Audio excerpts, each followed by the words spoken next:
Oi, pessoal! Sabe aquela palavra que a gente ouve o tempo todo em jogos, nas redes sociais? Avatar?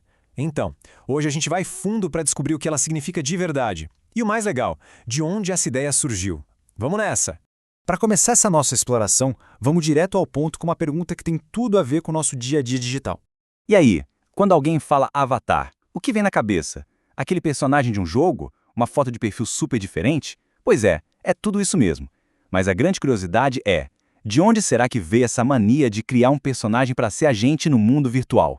Olha, para a gente entender essa história direitinho, a gente vai precisar de uma máquina do tempo. É sério, nossa viagem vai começar muito, mas muito antes de existir computador, videogame ou internet. Preparados? E a nossa primeira parada é no mundo da arte. A gente vai ver como as pessoas, desde sempre, gostaram de criar figuras e representações delas mesmas. É uma fascinação bem antiga essa. Dá uma olhada nessa linha do tempo. Lá na antiguidade, o pessoal fazia esculturas de pedra, de argila.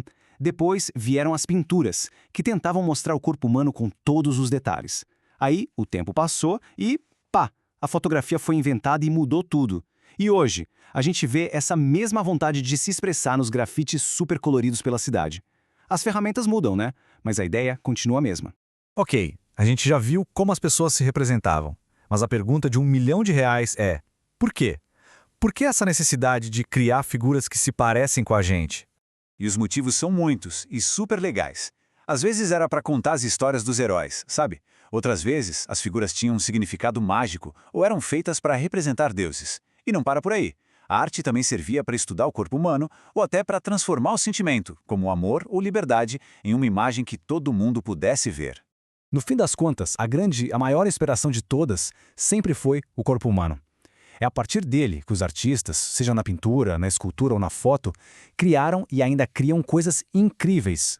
E agora, todo mundo de volta para nossa máquina do tempo. Vamos dar um salto direto para o presente para conectar toda essa história da arte com a tecnologia que a gente usa hoje.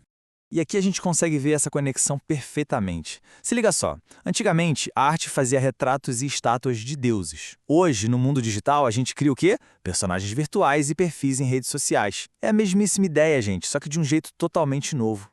Então, essa versão moderna daquelas estátuas e pinturas antigas, esse personagem virtual que a gente cria com a aparência, os poderes e o estilo que a gente quiser, isso é o que a gente chama de avatar.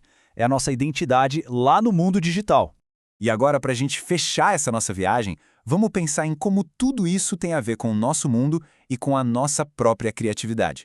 A grande lição de hoje é essa. Não importa se é uma estátua de pedra feita há milhares de anos ou um personagem de videogame feito de pixels, que são aqueles pontinhos de luz na tela, a ideia principal lá no fundo é a mesma, essa vontade que o ser humano tem de criar uma figura que o represente.